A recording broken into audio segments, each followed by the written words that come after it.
सच, साहस, सरोकार। नमस्कार, आप देख रहे हैं प्राइम टीवी। मैं हूं आपके साथ आरती तिवारी। महाराष्ट्र में लगातार काउंटिंग जारी है, झारखंड उसके साथ साथ उत्तर प्रदेश में वोटों की गिनती जारी। इस बीच महाराष्ट्र में लगातार महायुति की ओर से आतिशबाजी और उसके साथ साथ कहीं ना कहीं शानदार प्रदर्शन को लेकर प्रधानमंत्री मोदी हो या फिर अमित शाह, सभी बधाई देते हुए नजर आ रहे। एक है तो सिर्फ एक एक नारे पर बुलंद करते हुए, जहां प्रधानमंत्री के नारे को बुलंदी पर और इसके साथ साथ सराहना करते हुए नजर आ रहे हैं। महाराष्ट्र और झारखंड में विधानसभा चुनाव की मतगणना जारी है और महाराष्ट्र में महायुति ने सबको चौंकाते हुए 200 से ज्यादा सीटों पर बढ़त बना ली है। तो वहीं झारखंड में हेमंत सोरेन की वापसी होती नजर आ रही है। उत्तर प्रदेश की 9 सीटों की अगर मैं बात करूं तो तनाव और बयानबाजी के बीच लगातार काउंटिंग जारी है और यूपी उपचुनाव में जिन विधानसभा सीटों पर वोटिंग हुई थी उनमें गाजियाबाद, मीरापुर, करहल, कटेरी, फूलपुर, खैर, कुंदरकी, मझवा और सीसामऊ सीट है। उत्तर प्रदेश उपचुनाव में बीजेपी ने गाजियाबाद सीट पर जीत हासिल की है और गाजियाबाद में बीजेपी के प्रत्याशी संजीव शर्मा ने प्रचंड जीत हासिल की है और उन्होंने अपनी प्रतिद्वंदी को 70,600 वोटों के बड़े अंतर से मात दे दी है। और जिस प्रकार से लगातार बयानबाजी का दौर शुरू हो चुका है, महाराष्ट्र में जो हुआ वो खुद विपक्ष के नेता मानने को तैयार नहीं हो रहे। जी हाँ, जिस प्रकार से संजय राउत का बयान सामने आया, उन्होंने कहा ये नतीजे कबूल यानी कि कबूल करने लायक नहीं है और ये जनता का फैसला नहीं है। और हमारे साथ पहले जुड़ चुके हैं, उनका परिचय आपसे कराते हैं फिर चर्चा की शुरुआत करते हैं। आशीष तिवारी भारतीय जनता पार्टी से हमारे साथ जुड़ चुके हैं और रविंद्र जी समाजवादी पार्टी से हमारे साथ जुड़ चुके हैं और कांग्रेस पार्टी से अनिल शर्मा हमारे साथ जुड़ चुके हैं। रविंद्र जी, सबसे पहले आपके पास ही आऊंगी। जिस प्रकार से 9 में से 9 सीटें जीतने के दावे वादों का आखिरकार क्या हुआ? आरती जी, इसमें अभी 2 सीटों पे हम लोग बढ़त बनाए हुए हैं। एक सीट पे तो जीत गए, सीसामऊ सीट पे। हाँ, वो डिक्लेयर हो गया। फिर कटहरी, फूलपुर और मझवा 1000-1500 से आगे पीछे जा रहे हैं। तो निश्चित रूप से हमको लगता है कि 5 सीट पे तो हम जरूर जीतेंगे। और अभी जो हमारे होल्ड वाले क्षेत्र हैं उनके ईवीएम नहीं खुले हैं। 5 सीट पे तो हम आश्वस्त करते हैं कि हम जीतेंगे और 4 सीटों पे भारतीय जनता पार्टी बढ़त बनाई, जिसमें से एक सीट पे काफी बड़ी मार्जिन से वो जीत गई है। एक सीट ऐसी है कुंदरकी, जिसपे हमें बड़ी आशा थी कि हम जरूर जीतेंगे या कभी भी भारतीय जनता पार्टी वहां नहीं जीती थी 1993 छोड़ के। वहां तो जीत से बहुत दूर निकल चुके हैं आप लोग। हाँ, मतलब भारतीय जनता पार्टी जीत से काफी आगे जीत के साथ आगे निकल चुकी है। तो जो सबसे आश्चर्यजनक सीट हम लोगों के लिए है कुंदरकी की है, जहां हम लोगों की आशा नहीं थी। बाकी हम 5 सीट पे फाइट है। निश्चित रूप से मैं आश्वस्त कर सकता हूं कि 5 बजे तक हम इन 5 सीटों को लेके, जो 5 सीटें हमारी इस 10 में से 5 सीटें थी, इस 5 पे हम अपना वर्चस्व बरकरार। ठीक है आशीष जी, समाजवादी पार्टी अभी भी कह रही है कि 5 सीटों पर हमारी दावेदारी है, लेकिन जो अभी तक के मामले सामने आए और जो रिकॉर्ड है वो 7-2 का सामने आ रहा है।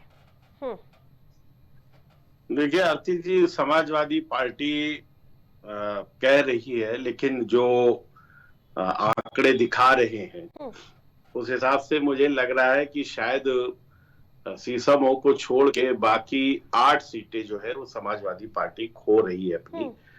कहने के लिए चूंकि अभी वक्त है, पूरे आंकड़े आए नहीं है, तो ये अंतिम सांस तक जब लास्ट ईवीएम खुले वो तब तक कह सकते हैं कि नहीं हम 5 सीटें जीत जाएंगे। कहने में कोई बात नहीं है, लेकिन जहां तक बात है आंकड़ों की, जो जिस प्रकार से दिख रहे हैं वो भारतीय जनता पार्टी के लिए ज्यादा अच्छे दिख रहे हैं और भारतीय जनता पार्टी 8 सीटों पर जीतेगी निश्चित तौर पर। चूंकि 27 के जो सत्ताधीश हैं जी, हाँ, मैं बता रहा हूँ कि ये 27 के जो सत्ताधीश हैं उनके लिए भी ये एक संकेत है कि बहुत ज्यादा जो अति होती है या अति उत्साह होता है वो बहुत सही नहीं होता है। आपको धोखे से लोकसभा में कुछ सीटें मिल क्या गई, उसके बाद से आपके तेवर ही नहीं समझ में आ रहे थे, और जिस प्रकार से आपने जहां जहां सीटें जीती वहां पर जिस प्रकार अपराध का ग्राफ बढ़ा, बलात्कार और ये सारी चीजें दोबारा से जन्म लेने लगी जब आपकी सरकार थी यहाँ 12 से 17 में, तो यहाँ की जनता ने उस चीज को समझा और ये जाना कि आपको अब मौका देना ठीक नहीं है, चूंकि लोकसभा में एक बार करके देख चुके। तो निश्चित तौर पर समाजवादी पार्टी को समझ में आ जाना चाहिए कि जनता का मूड क्या है, और बहुत बड़ी बड़ी बातें कर रहे थे जब तक ये रिजल्ट नहीं आने शुरू हुए थे। उसके पहले के इनके जो नेता है उनके आप बयानबाजी देख लीजिए, इनके जो प्रवक्ता है वो क्या क्या कैसे कैसे नहीं बोल रहे थे, और अब जो है वो सबकी सिट्टी पिट्टी गुम हो चुकी है। तो बेचारे क्या करें, अब 2-3 सीटों में समेट के रहेंगे। आज ऐतिहासिक जीत की ओर है आप महाराष्ट्र में भी, ठीक है, लौटूंगी आपके पास इस पर भी। लेकिन अनिल जी, जिस प्रकार से आरक्षण खत्म हो जाएगा, संविधान बदल जाएगा, ये सब नैरेटिव चलता हुआ नजर नहीं आ रहा है। आरती जी, संविधान खत्म हो जाएगा, संविधान बदलने का ये हमने नहीं कहा, इनके भाजपा के नेताओं ने कहा, और वो भी मंचों से कहा, ठीक है। तो नैरेटिव का कोई मतलब ही नहीं, हमने जो कहा वो सच कहा, ठीक है। रही बात उत्तर प्रदेश में, ये इतना उत्साहित नजर आ रहा है कि चंद सीटें सपा क्या जीत गई और उत्साहित हो गए, बलात्कार होने लगे। भैया तिवारी जी, बनारस कांड क्या भूल गए, उन्नाव कांड क्या भूल गए, क्या आगरा कांड भूल गए? इस तरह के कांडों को अगर गिनाया जाए, कितनी जगह बलात्कार में भाजपा के खुद के पदाधिकारी और कार्यकर्ता नजर आते हैं। सीट जीतना और हारना एक अलग मैटर है, ठीक है। आपके खुद के आरएसएस के पदाधिकारी जो आपके अनुवासिक संगठन के हैं, ठीक है, ठीक है। आशीष जी जवाब देना चाह रहे हैं, ठीक है, लेकिन आपकी सरकार कार्रवाई नहीं करती। ठीक है आशीष जी, जवाब दे दीजिए। पहले तो आरती जी, मैं ये जो भी महानुभाव बोल रहे थे, मैं इनका परिचय जानना चाहूंगा, ये कौन है? कांग्रेस से अनिल शर्मा हमारे साथ जुड़े हुए हैं। अच्छा, तो कांग्रेस को क्यों आज बुला लिया? कांग्रेस का क्या है उत्तर प्रदेश में? ना ये चुनाव लड़ रहे थे, इतनी बड़ी हार दे दी आपको। बहुत अच्छे। नहीं, इनको क्यों बुला लिया भाई? समाजवादी पार्टी तो समझ में आती है। भारतीय जनता चलिए ठीक है, समाजवादी पार्टी सबसे बड़ा विपक्ष नहीं बुलाएंगे तो कैसे चर्चा हो पाएगी सर? नहीं, तो विपक्ष, अरे तो विपक्ष वहाँ बुलाइए जहाँ इनकी उपस्थिति हो। यहाँ पर ये जेएमएम ने तो गिनने में है, हमने चुनाव लड़ा है समाजवादी पार्टी। नहीं, ना ये गिनने में है ना ये गिनने में है। इनको आज सीटें जीतने के बाद बुला लिया। समाजवादी पार्टी को मुझे लग रहा है पूरा समय देना चाहिए था, क्योंकि ये यहाँ पर चर्चा में लौटता है। जब ये चुनाव में पार्टिसिपेट नहीं कर पा रहे हैं तो फिर इनको यहाँ बुलाने का कोई, ये समय ही बर्बाद करेंगे, कुछ नहीं। इससे बढ़िया तो हमारे बड़े भाई रवींद्र जी को टाइम मिलता तो वो ज्यादा अच्छा रहता। लेकिन फिर भी मैं बता दूं, जो ये बता रहे हैं, उन्नाव गिना रहे हैं, तो मैं इनको बता दूं कि जब उन्नाव में कोई कांड हुआ तो उसको भारतीय जनता पार्टी ने, वो चाहे विधायक हो चाहे कोई संगठनों से जिनके साथ निषाद पार्टी को आपने टिकट नहीं दी, निषाद पार्टी का पर्चा लगाकर क्यों घूमे आप? अरे हद होती है बेशर्मी की। ठीक है रविंद्र जी, जिस प्रकार से लोकसभा में एक मिनट आरती जी एक मिनट देखिए, मैंने कहा था ना ये समय खराब करेंगे, और इनके शब्द आप सुन लीजिए। बेशर्मी में ये बैठे हुए हैं, एक सीट पे चुनाव नहीं लड़े हैं, और बेशर्मी ये भारतीय जनता पार्टी को बता रहे हैं। अरे भारतीय जनता पार्टी इनकी सीटें लगातार कम हो रही हैं, महाराष्ट्र में कम हो रही है, उनको बता रहे हैं बेशर्मी के साथ यहाँ बैठे हुए हैं। क्या लेना देना है उत्तर प्रदेश से? आपकी भी स्थिति ये क्यों बैठे हैं यहाँ पर? हैं क्यों बुला लिया है? ठीक है नहीं, मैं कांग्रेस पार्टी को बोल रहा हूँ, पर्सनल कमेंट मैं नहीं करता हूँ। ठीक है, मैं कांग्रेस पार्टी के लिए कह रहा हूँ कि कांग्रेस पार्टी का क्या लेना देना है भाई उत्तर प्रदेश से? ये जहाँ पर है वहाँ पर झारखंड में तो आपको मात मिल गई। आशीष जी झारखंड पे आप नहीं आ रहे हैं। हाँ, झारखंड पे तो आ रहा हूँ मैं, झारखंड में आ रहा हूँ। हमारी सीटें पिछली बार बहुत बड़े नेता नहीं हो जो उत्तर प्रदेश की आप सिरमौर बन गई हो जाता। कितनी आई है झारखंड से बात कर लो आप आरती जी, हम तो स्थिति समझ लेंगे भारतीय जनता पार्टी का पूरे देश में, लेकिन ये यहाँ पर समय खराब किसी की आवाज समझ नहीं आ रही है। कांग्रेस ने किया। प्लीज एक करके अनिल जी आपको मौका दूंगी। ठीक है, ठीक है रविंद्र जी, जिस प्रकार से ठीक है लौटेंगे। ठीक है रविंद्र जी, जिस प्रकार से लोकसभा में जो रफ्तार आपने पकड़ी है, क्या इस रफ्तार की हवा निकल रही है क्या? टेम्पो ने जो रफ्तार पकड़ी थी, ठीक है चर्चा को आगे बढ़ाऊंगी। ठीक है, बीजेपी को हमने किस स्थिति में रही है, आज आप नजर आते थे बीजेपी के लोग। नहीं, यहाँ क्यों आप टाइम पास करने आए हैं भाई? भाई एक सीट पर आशीष चुनाव जी, नहीं लड़ पाते, टाइम लौटेंगे। पास आपने आपने ले लिया ना चैनल्स का सारे चैनल पर पर लिया टाइम है। पास करने आए हैं। आपके सारे नहीं, चैनल पर टाइम पास करने आए आप हैं। जो कहेंगे क्यों वो आए होगा। हैं? कितनी मुखिया सीटों पर है उत्तर आपस प्रदेश से। में चुनाव लड़ा नहीं, आप आपने? मुखिया हैं, कितनी सीटों पर आशीष चुनाव जी, लड़ा है? चलेगा।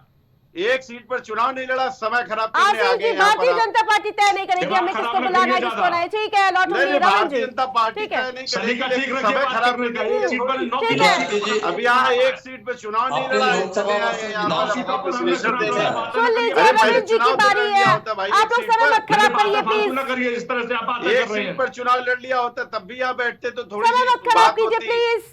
आज ठीक है। ज्यादा 9 मतलब सीटों पर लेकिन हमने बैठने चुनाव में चले आए। गठबंधन में जब होते हैं तो सारे पार्टी के लोग लड़ते हैं। समय खराब करने आ जाते ठीक हैं। है। ठीक है, आगे ठीक जी है। आगे बढ़ाइए। बढ़िया आदमी को क्या होता है इनमें डिबेट आगे सलीका बढ़ाइए, नहीं बात आरती करने जी। का। आवाज डाउन कर कहाँ से बुला लिया दीजिए इनको? पीसीआर की टीम से ऐसे कहना व्यक्ति चाहूंगी। समय ठीक है खराब करते हैं, ठीक है चैनल्स दोनों के आगे दोनों बढ़ाइए की आप। जनता का। आवाज डाउन कर दीजिए रविंद्र जी की डिबेट आवाज आगे को बढ़ाइए तेज आरती कर जी, दीजिए। ये ठीक समय है, खराब करेंगे, आप डिबेट आगे बढ़ाइए। ठीक है रविंद्र जी। अरे बीजेपी के लोग आरती समय जी, खराब आपने करें। लोकसभा अरे आशीष जी आप बुला सुन के लीजिए इसको थोड़ा सा। सलीका नहीं है बात करने का। रविंद्र नहीं, आप लोकसभा बेशक वर्सेस बोल रहे थे, विधानसभा आप प्रश्न इतनी किया हुआ तमीज़ है, है। मैंने आपको कोई पर्सनल कमेंट करा लोकसभा क्या? में हमने जो बढ़त ली हुई थी, नहीं तो पर्सनल कमेंट पार्टी पर कमेंट अगर करेंगे। सीटों के हिसाब से देखा जाएगा जो इन 9 सीटों पे हो रहा है, तो इसमें 5 सीटें, 5 क्या अभी तो 4 थी जिसमें हो रहा है। तो हम पूरे आश्वस्त हैं कि इन 9 में से जो हमारी 4 सीटें थी, हम 5 सीटें जीतने जा रहे हैं। थोड़ा समय की प्रतीक्षा है, बहुत जल्दा एग्रीवेट होके एक दूसरे पे आरोप लगा के कुछ भी नहीं हो सकता है। तो इसमें हवा निकलने जैसी कोई बात नहीं होती है। और ऐसे ऐसे उदाहरण आते हैं जब योगी आदित्यनाथ और हमारे उप मुख्यमंत्री केशव देव मौर्य जी जब अपना इन लोगों ने सांसदी छोड़ी थी, तो इन दोनों लोगों की सांसदी हार गई थी अपने क्षेत्र में। ऐसे प्रश्न राजनीति में बहुत उठा के और एक दूसरे को आरोपित करना ठीक नहीं होता है। अभी यह है क्योंकि बहुत लंबा समय बचा हुआ है, 2:30 बज रहे हैं, 2.5 घंटा बचा हुआ है, तो 2.5 घंटे में बहुत ज्यादा परिणाम बदलते हैं। तो हम ज्यादा पे दावा नहीं कर रहे हैं, हम कर रहे हैं हमारी 4 सीटें थी इन 9 में से और हम 5 सीटें जीतने जा रहे हैं। हम 5 सीटें जीतने जा रहे हैं। अच्छा कौन कहाँ बैठेगा, मतलब आज ये है परिणाम पे चर्चा करना, आज बलात्कार पे चर्चा करने का समय तो है नहीं। बलात्कार पे चर्चा करना मतलब एक किसी स्त्री की अस्मिता से खेलने का सवाल होता है, तो मुझे लगता है इसमें बचना चाहिए करने से। दूसरी, कांग्रेस राष्ट्रीय पार्टी है और नेता विपक्ष जो हैं संसद में कांग्रेस के हैं, और किसी भी डिबेट में वो किसको आमंत्रित करते हैं ये चैनल का स्वाधिकार है। बिल्कुल हमें किसी प्रवक्ता को डिसाइड नहीं करना चाहिए कि किसको बुलाया जाएगा किसको नहीं बुलाया जाएगा। तो हमें लगता है कि अभी थोड़ा धैर्य रखें भारतीय जनता पार्टी के प्रवक्ता। अभी जो हम दावा कर रहे हैं कि 5 सीटों पे जीतेंगे, 4 हमारी थी, ऐसा ही परिणाम 5 बजे तक आ जाएगा। ठीक है आशीष जी, एक है तो सेफ हो गए आप लोग ना। हाँ, मैं देखिए अभी जो भी रिजल्ट आएंगे वो तो खैर 5 बजे तक आएंगे, लेकिन मैं आदरणीय अपने बड़े भाई से ये जरूर पूछना चाहता हूँ कि रिजल्ट आने के बाद ये इस चुनाव में, उपचुनाव को ये ईवीएम के माथे फोड़ेंगे, चुनाव प्रशासन के माथे फोड़ेंगे, या पुलिस प्रशासन के, या कोई और इनका तीसरा चौथा तीर हो, तो ये मतलब ये 5 बजे के बाद क्या बताएंगे, ये मैं जानने के लिए बड़ा उत्सुक हूँ। क्योंकि जो रुझान है वो तो लगातार दिखा रहे हैं कि 7 सीटों पर बीजेपी आगे है और 2 सीटों पर ये है। तो मैं अभी तो ये कोई ऐसी बात नहीं कर रहे, लेकिन मैं ये जरूर जानना चाहूंगा कि 5 बजे के बाद जो इंडी गठबंधन है वो, चूंकि वहां तो महाराष्ट्र में आपने देखा कि संजय राउत ने बता दिया कि कुछ तो गड़बड़ है, तो वहां से तो आने लगा है, तो वो बड़ा अच्छा भी लग रहा है कि चलो जो उम्मीद थी वो वैसी तरीके से हो रहा है। ये लोग यहाँ उत्तर प्रदेश में यहाँ पर समाजवादी पार्टी किस पर ठीकरा फोड़ेगी वो जानने के लिए मैं ज्यादा ठीक है। जल्दी से आशीष अनिल जी आपका रुख करूंगी। जिस प्रकार से संजय राउत कह रहे हैं कि भाई ये नतीजे कबूल करने लायक नहीं, ये जनता का फैसला नहीं हो सकता, फिर ये किसका फैसला है सर? ये सवाल मुझसे? बिल्कुल आपसे। देखिए, संजय राउत जी ने कुछ गड़बड़ी देखी होगी तो कहा है कि ये स्वीकार करने योग्य नहीं, लेकिन जनमत का जो फैसला हम स्वीकार करते हैं। और रही बात, ये स्वीकार कहीं भी चुनाव हो सभी को स्वीकार करना चाहिए, हार भी और जीत भी। लेकिन स्थिति तो देखिए सर, वहां पे विपक्षी दल के नेता नहीं मिल रहा है, ऐसी स्थिति हो चुकी महाराष्ट्र में। देखिए, अब इस बात को कही जाए तो भारतीय जनता पार्टी की पुरानी स्थिति क्या होती थी, 2 सीटों तक सिमट कर रह जाती थी, इनके पास नेता ही नहीं होते थे, विपक्ष का तो बहुत बड़ी बात हो जाती थी। समय के अनुसार कौन जीतता कौन हारता था। जो अब पश्चिम बंगाल में देखिए 6 की 6 सीटों पर के बिल्कुल हार गए सारे। झारखंड में इनको विपक्ष की पोजीशन की क्या है, तो वो स्थिति है। चुनाव कहीं भी हो, चुनाव का सम्मान करना चाहिए। और लेकिन इनके नेताओं ने जो खेल किया वहां, रुपए के साथ पकड़े गए हैं, FIR लॉन्च हुई है, ये खरीद फरोख्त का खेल बीजेपी के द्वारा जो किया गया है किसी से छिपा हुआ तो है नहीं। भाई, एक तो इनके राष्ट्रीय महासचिव पकड़े गए, दूसरे शिंदे जी के समर्थक साठे जी पैसे के साथ पकड़े गए, और तमाम नेता इनके इस तरह के खेल के महाराष्ट्र में करते गए। तो ऐसी बात तो नहीं कि जनता समझती ना हो।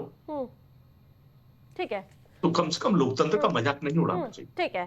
ठीक है, लौटूंगी अभी आशीष जी। लेकिन रविंद्र जी, एक सवाल बहुत गूंजता हुआ नजर आ रहा है कि समाजवादी पार्टी ने पहले स्क्रिप्ट तैयार कर ली है कि प्रशासन पर फोड़ना है और उसके साथ साथ चुनाव आयोग पर, ये धांधली हो गई। रविंद्र जी, इसका उत्तर हम भारतीय संसद में दे चुके हैं। इनको याद नहीं था, इसलिए भारतीय जनता पार्टी के प्रवक्ता ने पूछा कि अगर हम केंद्र में भारी बहुमत से भी सरकार बनाते हैं तब भी ईवीएम को प्रश्न में लेंगे। बाकी किस चीज में ठीकरा फूटना है वो भारतीय जनता पार्टी अगर आवश्यक समझेगी तो बता देगी, हम उसमें ठीकरा फूट देंगे। लेकिन रही बात ईवीएम की, ईवीएम पे ठीकरा हम फोड़ते रहे और फोड़ते रहेंगे, ईवीएम को बदल के दिखाएंगे और तब दिखाएंगे कि भारतीय जनता पार्टी की स्थितियां क्या होती है। अब रही बात शासन प्रशासन की, तो शासन प्रशासन ही नहीं, चुनाव आयोग भी गुलाम बन के काम कर रहा है। अब हम तो कह ही रहे हैं, लगातार ही कह रहे हैं, कोई नई बात तो है नहीं, पिछले 1 हफ्ते से कह रहे हैं, कहते भी रहेंगे। और अगर कोई बेईमानी से जीत लेता है, मान ली फुटबॉल का खेल हो रहा है, कोई बेईमानी से जीत लेता है तो जीता हुआ व्यक्ति जीता माना ही जाता है। ठीक है रवि जी, रोकना चाहूंगी इस वक्त की बड़ी अपडेट, बड़ी जानकारी पर अपने दर्शकों को बता दें जहां लगातार वोटों की गिनती जारी। इस बीच बड़ी अपडेट, बड़ी जानकारी, बोका सीट से श्रीजया चौहान 17,198 वोटों से आगे चल रही है महाराष्ट्र। इस वक्त की बड़ी अपडेट, पूर्व सीएम अशोक चव्हाण की बेटी है श्रीजया। महाराष्ट्र में लगातार तस्वीरें साफ होती हुई नजर आ रही है। बोका सीट से पहली बार कमल को बढ़त मिली है। इस बार भारतीय जनता पार्टी ने ऐतिहासिक जीत दर्ज की है महाराष्ट्र में। जीत की ओर नजर, बांद्रा सीट से एनसीपी के जिशान सिद्दीकी पीछे चल रहे हैं। शिवसेना यूबीटी के वरुण सरदेसाई 5,000 वोटों से आगे। बाबा सिद्दीकी के बेटे हैं जिशान सिद्दीकी। महाराष्ट्र के मानखुर्द शिवानगर से सपा के अबू आजमी आगे चल रहे हैं। जी हाँ, जिस प्रकार से अबू आजमी ने बड़ी दमखम के साथ ये चुनाव लड़ा था, 10,000 से ज्यादा वोटों से आगे चल रहे अबू आजमी। एनसीपी के नवाब मलिक 4वें स्थान पे, यानी कि 4थे स्थान पर हैं। वहीं मिर्जापुर की मझवा सीट में 20वें राउंड में बीजेपी आगे चल रही है, जहां लगातार मझवा सीट पर भारतीय जनता पार्टी बढ़त बनाए हुए है। बीजेपी प्रत्याशी सुष्मिता मौर्य 3,594 मतों से आगे चल रही हैं। सपा की डॉक्टर ज्योति बिंद को 47,202 वोट मिले हैं। वहीं मुजफ्फरनगर की मीरापुर में 18वें राउंड में आरएलडी प्रत्याशी आगे चल रहे हैं, जो आरएलडी लगातार दबदबा कायम किए हुए। आरएलडी प्रत्याशी मिथिलेश पाल 19,785 वोट से आगे चल रही हैं। एसपी प्रत्याशी सुंबुल राणा को 42,922 वोट मिले हैं। तो वही सीधा रुख एक बार फिर से रविंद्र जी आपके पर ही करूंगी, जिस प्रकार से अब्बू आजमी कमाल करते हुए नजर आ रहे हैं। राखी जी तीन बार अबू आजमी जी विधायक रह चुके हैं, ये चौथी बार था। अबू आजमी जी ने एक तरीके से समाजवादी पार्टी की स्थापना ही महाराष्ट्र में किया और प्रचार प्रसार या संगठन को भी उन्होंने बढ़ाया है। निश्चित रूप से महाराष्ट्र के जो परिणाम आ रहे हैं वो आश्चर्यजनक है, लेकिन परिणाम तो स्वीकार करने ही होते हैं, कितने भी बेईमानी हो जाए। तो बेईमानी पिछले लोकसभा चुनाव में भी बेईमानी किया था, हम लोग ज्यादा सीट पे बढ़े थे। कैसे बेईमानी हो गई सर? झारखंड में तो 55 सीट प्रॉपर मिल गई जेएमएम को। गठबंधन मैंने वहां का बात नहीं किया। मैंने कहा पिछले चुनाव में एडीआर ने एक रिपोर्ट प्रस्तुत किया कि 1 करोड़ वोटों का हेराफेरी हुआ। पहले कभी ऐसा नहीं होता था। जब बैलेट से पेपर गिने जाते थे तो 6 बजे 7 बजे तक सारे मतों के आंकड़े आ जाते थे। अब तो 24 घंटे बाद आते हैं मतों के आंकड़े। तो कोई सामान्य सा व्यक्ति को आप पकड़ के कहिएगा कि 24 घंटा बाद मतों के आंकड़े दे रहा है ईसीआई, कोई भी कह देगा बेईमानी होने की पूरी संभावना है। होती है कि नहीं होती है अलग विषय है। तो अब महाराष्ट्र के आंकड़े जरूर निश्चित रूप से चौंकाने वाले हैं। झारखंड के आंकड़े इंडिया गठबंधन को मजबूत करते हैं। उत्तर प्रदेश में भी इंडिया गठबंधन मजबूत है। गुजरात जैसी जगहों पर एक ही सीट पे चुनाव लड़े थे, वहां पर ही हार गए भारतीय जनता पार्टी। केरल में भी हार गए, कर्नाटक में भी हार गए, वेस्ट बंगाल में भी हार गए, पंजाब में भी हार गए।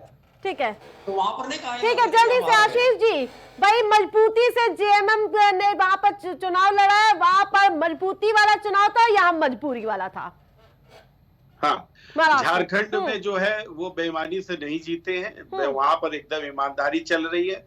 उत्तर प्रदेश में जब लोकसभा चुनाव में समाजवादी पार्टी के पास आ गई 37 सीटें, तब बेईमानी नहीं हुई थी। लेकिन अब ये जो उत्तर प्रदेश में चुनाव हो रहे हैं, यहाँ पे बेईमानी हो रही है। महाराष्ट्र के अंदर में जब अच्छा प्रदर्शन कर लिया था कांग्रेस ने, तब बेईमानी नहीं हुई थी, लेकिन भारतीय जनता पार्टी ने कर लिया तो वहां बेईमानी हो गई है। तो ये जो यही सबसे विपक्ष की सबसे समस्या क्या है आरती जी, कि ये जहां हारते हैं वहां पर ये उस चीज को स्वीकार नहीं करना चाहते। ये तुरंत ना तुरंत बता दिया, ईवीएम बता रहे 24 घंटे बाद ईवीएम। अरे तो 24 घंटे बाद ही जब खुलती है तो 24 घंटे बाद ही तो आएगी ना, जब गिनने की प्रक्रिया होती है। अभी चालू हो रही गिनने की प्रक्रिया, आज ही आ जाएगा रिजल्ट पूरा। तो उसमें ये कौन सी गुणा गणित बता रहे मुझे समझ में नहीं आता है। समझने वाली बात ये है कि देखिए, समाजवादी पार्टी हो या इंडी गठबंधन की मैं बात करूं, जनता के बीच में ये विश्वास जमाने में नाकामयाब रहे। चाहे महाराष्ट्र की बात हो, महाराष्ट्र के अंदर में ठीक है, चर्चा तो होती रहेगी, लेकिन इस बीच बड़ी अपडेट, बड़ी जानकारी पहले अपने दर्शकों को हम बता दें। जिस प्रकार से खैर सीट पर लगातार बढ़त बनाई हुई है भारतीय जनता पार्टी, और इस बीच बड़ी जानकारी, खैर में भाजपा की धमाकेदार जीत हुई है। बड़ी अपडेट, बड़ी जानकारी, 38,383 वोटों से सुरेंद्र दिलेर ने जीत हासिल कर ली है। सपा की चारुकेन को भारी मतों से हराया है। जहां लगातार नतीजे और परिणाम लगातार सामने आते हुए नजर आ रहे, सुरेंद्र दिलेर ने 1 लाख वोटों का आंकड़ा पार कर लिया है। खैर में भाजपा की धमाकेदार जीत हो गई है। बड़ी अपडेट, बड़ी जानकारी, जहां लगातार बढ़त बनाए हुए थे सुरेंद्र दिलेर, और अब जीत दर्ज कर ली है। 38,000 से ज्यादा वोटों से जीत दर्ज की गई है। तो एक और बड़ी अपडेट सामने आई। गाजियाबाद में चौथे राउंड में बीजेपी प्रत्याशी आगे चल रहे हैं। जहां आपको बता दें कि गाजियाबाद में लगातार बीजेपी प्रत्याशी संजीव शर्मा बढ़त बनाए हुए 15,034 वोटों से आगे चल रहे हैं। गाजियाबाद में चौथे राउंड पे बीजेपी प्रत्याशी आगे चलते हुए नजर आ रहे हैं। और एक और बड़ी अपडेट कराल से सामने आ रही है। 29वें राउंड पर सपा आगे चल रही है। मैनपुरी में लगातार यानी कि कराल सीट पर सपा का दबदबा कायम है। सपा प्रत्याशी जीत तय मानी जा रही है। तेज प्रताप सिंह 17,984 वोटों से आगे चल रहे हैं। सपा प्रत्याशी को अब तक 97,158 वोट मिले। तो वही प्रयागराज की फूलपुर की सीट की अगर बात करें तो बड़ी जीत भाजपा की हो गई है। बड़ी अपडेट, बड़ी जानकारी, पल पल की अपडेट अपने दर्शकों को बताए। बीजेपी के दीपक पटेल समाजवादी पार्टी प्रत्याशी को हरा दिया है। बड़ी अपडेट, बड़ी जानकारी अपने दर्शकों को। सपा के मुस्तफा सिद्दीकी 11,305 वोटों से हार गए हैं। जहां भारतीय जनता पार्टी के दीपक को बड़ी जीत हासिल हुई है। कुंदरकी से बीजेपी प्रत्याशी की जीत का जश्न भी देखने को मिला। जिस प्रकार से कुंदरकी सीट पर कई तरह के समीकरण साधे जा रहे थे, कई वादे दावे किए जा रहे थे, यहां तक के कई तरह का वहां पर आपातजनक स्थिति देखने को मिली, पत्थरबाजी। उसके बावजूद बड़ी जीत भारतीय जनता पार्टी को मिली है। बीजेपी कार्यकर्ता में बांटी जा रही मिठाइयां। 31 साल का सूखा दूर हुआ है। आशीष जी क्या कहेंगे, बड़ी जीत हासिल हुई है कुंदर की सीट पर।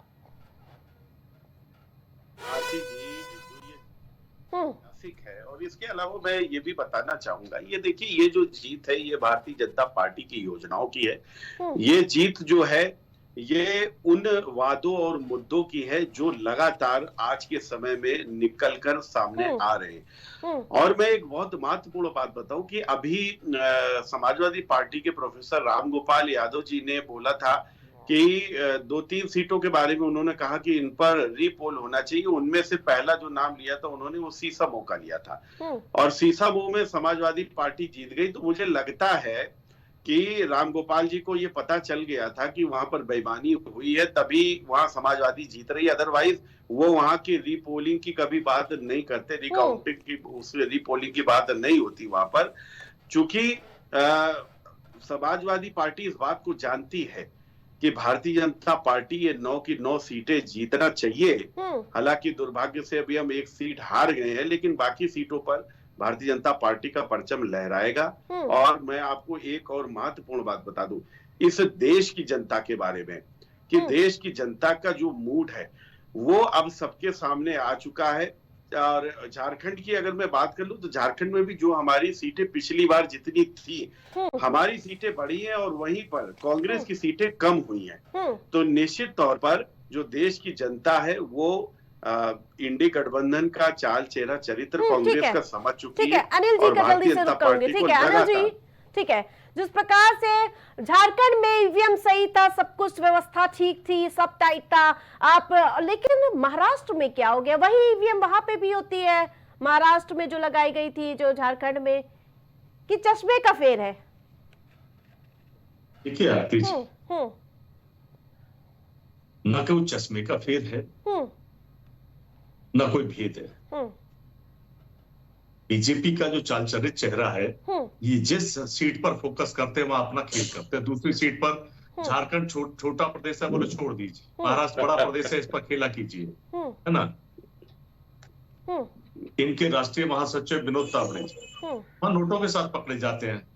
भाई इलेक्शन का विभाग का जो सिस्टम है कि जिस दिन आपकी प्रचार थम जाता है, उसके प्रचार थमने के बाद जो भी अन्य जनपदों के, अन्य प्रदेशों के लोग होते हैं वो उस जनपद से बाहर चले गए। लेकिन उसके बाद भी वो उस होटल में क्या कर रहे थे, ये बहुत बड़ा खेला करने का काम किया गया है, ठीक है। और सच्चाई ना तो इलेक्शन कमीशन ने पकड़ी ना हमने पकड़ी, ये क्षेत्रीय लोगों ने वीडियो बनाए और बाकायदा एफआईआर दर्ज हुई और नोट पकड़े गए। ये सारे खेल है ना, छिपे हुए नहीं है, जो खेल होते हैं। दूसरी बात, अगर बीजेपी को चाहती है कि बिल्कुल निष्पक्ष चुनाव हो, तो सबसे पहले इनकी जो मातृ संगठन है आरएसएस, उनके पदाधिकारी और कार्यकर्ता जो प्रशासन तंत्र में बैठे हुए हैं, जो सरकारी नौकरियों पर हैं और प्रशासन तंत्र में बैठने के बावजूद वो आरएसएस की शाखाओं को अटेंड करते हैं, तो उस पर रोक लगनी चाहिए। ठीक है रविंद्र जी, जब 80 में 37 आप जीत जाते हैं तब लोकतंत्र की जीत हो जाती है, लेकिन अब 7 पे बीजेपी ने जीत दर्ज कर ली है। इसका उत्तर आरती जी मैं दे चुका हूँ। हम 543 में से 543 जीत जाएंगे तब भी ईवीएम बदल देंगे।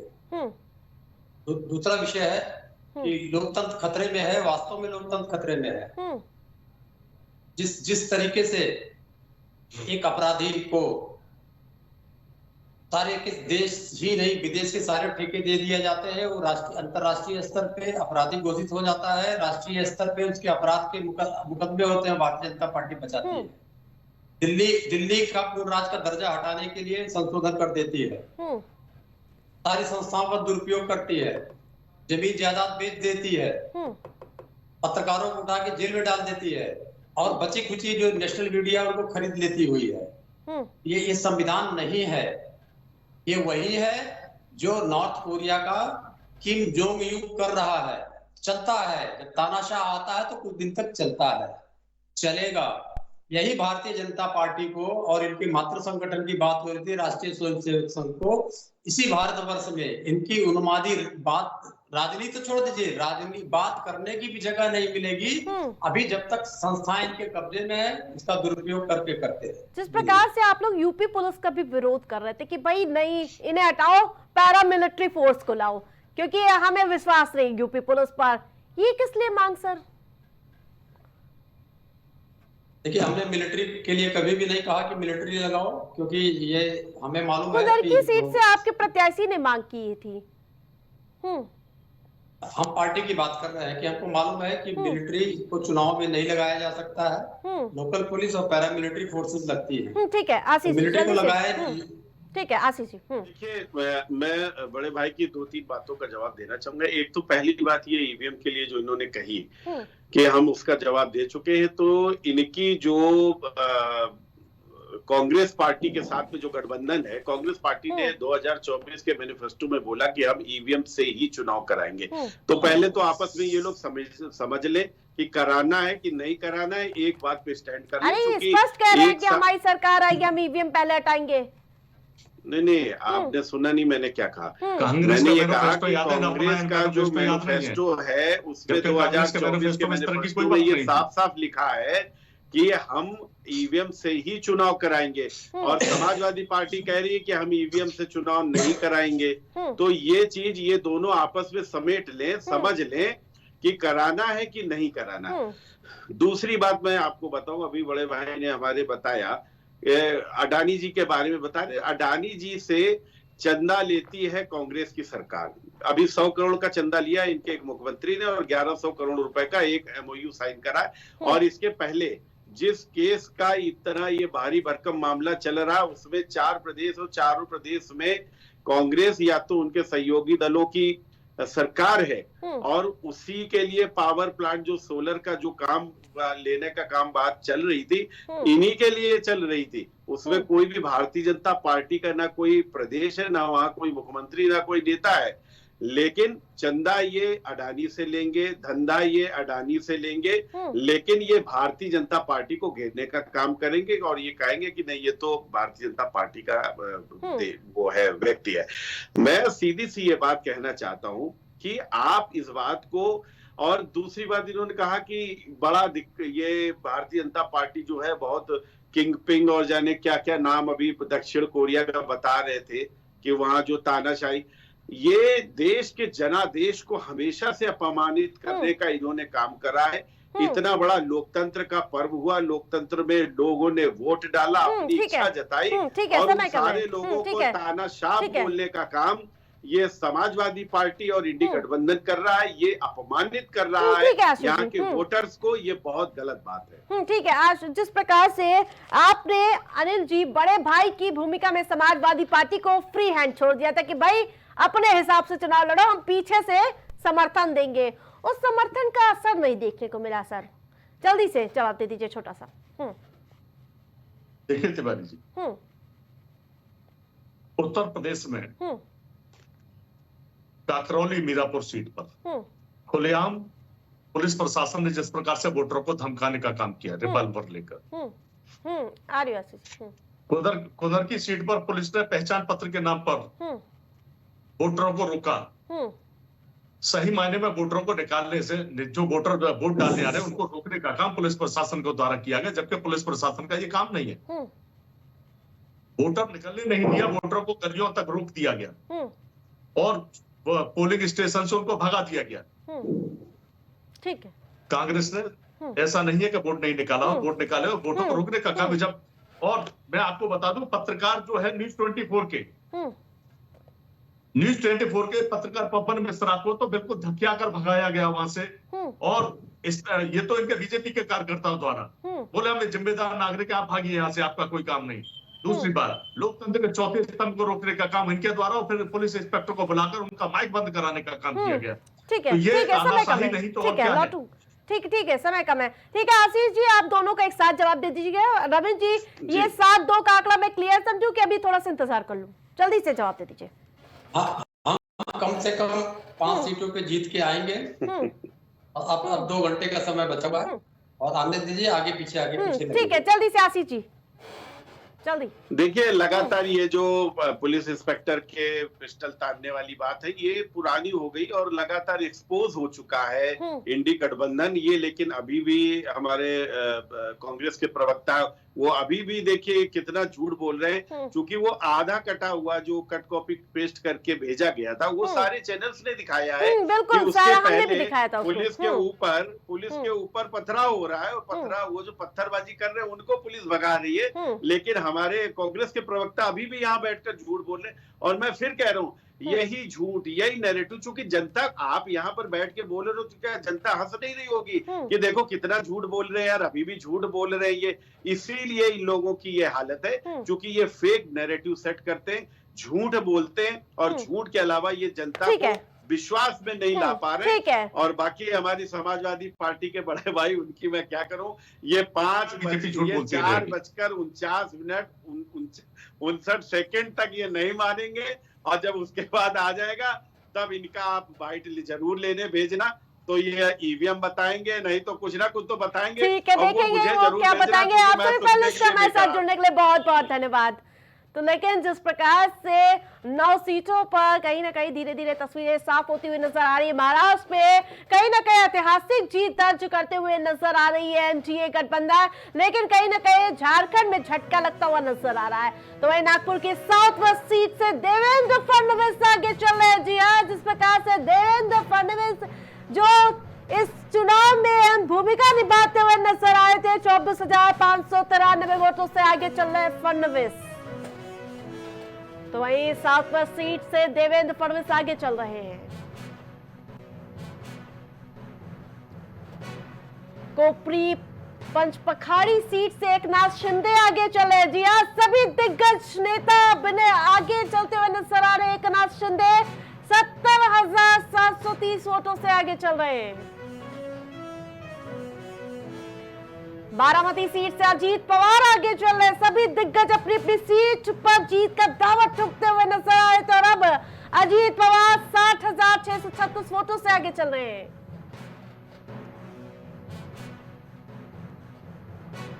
एनसीपी के युगेंद्र पवार से आगे शरद पवार के पोते हैं युगेंद्र पवार।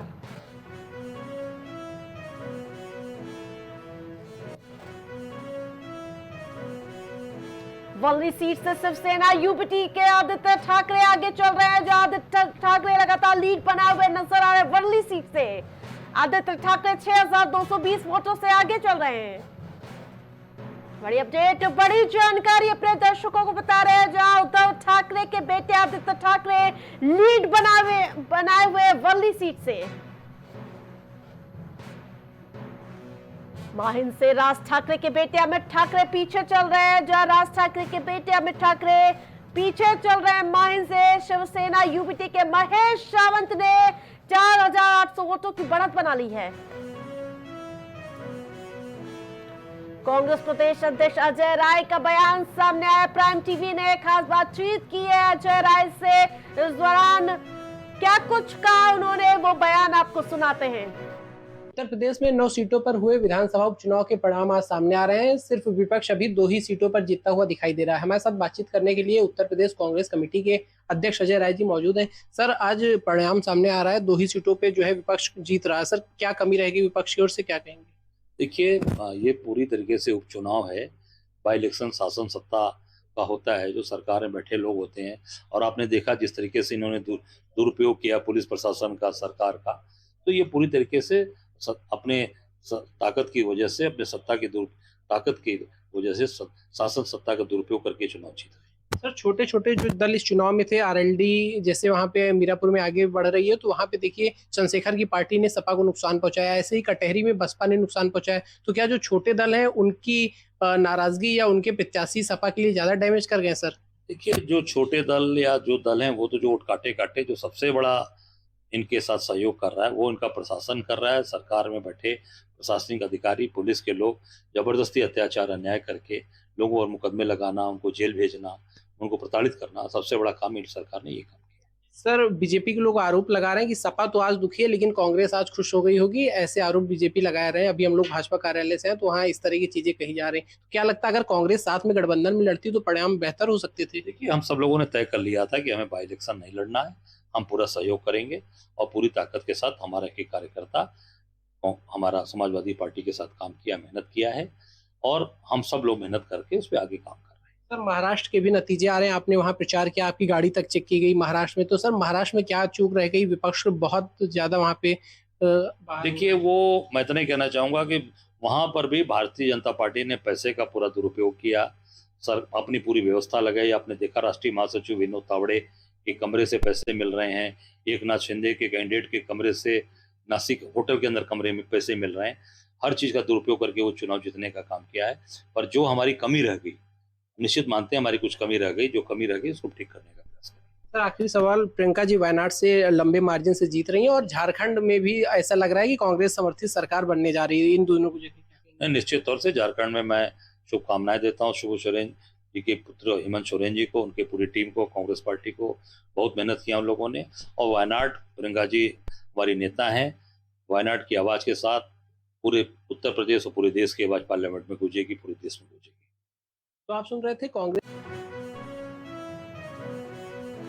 यूपी के नतीजों पर सीएम योगी का पोस्ट सामने आ गया। जी हाँ, आपको बता दें कि जिस प्रकार से बीजेपी बढ़त बनाए उस बीच मुख्यमंत्री का पोस्ट सामने आ चुका है। सीएम योगी ने पोस्ट करते हुए लिखा है, बटेंगे तो कटेंगे, करेंगे तो सेफ रहेंगे। मुख्यमंत्री योगी ने अपने जो नारे को एक बार फिर से बुलंद किया है, पीएम के मार्गदर्शन पर जनता का विश्वास।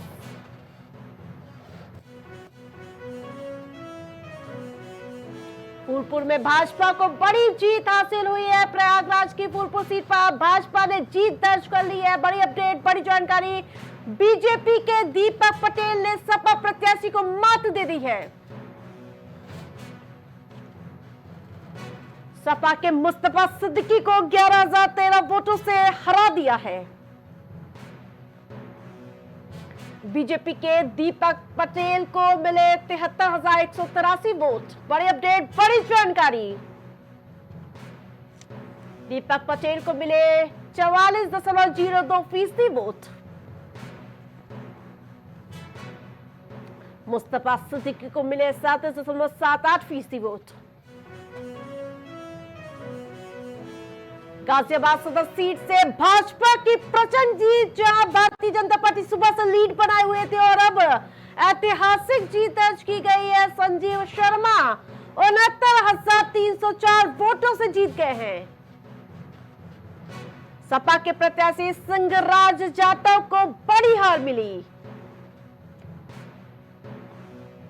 बीजेपी के संजीव शर्मा 62.99% वोट से जीते हैं, यानी कि इन्हें वोट मिले हैं। कराल में सपा प्रत्याशी की शानदार जीत, जी हां, लगातार जीत दर्ज करते हुए प्रत्याशी नजर आ रहे हैं। अब मैनपुरी से, यानी कि मैनपुरी की कराल सीट से तेज प्रताप सिंह ने 1 लाख का आंकड़ा पार कर लिया है। भाजपा के अनुजेश प्रताप सिंह को भारी मतों से मात दी।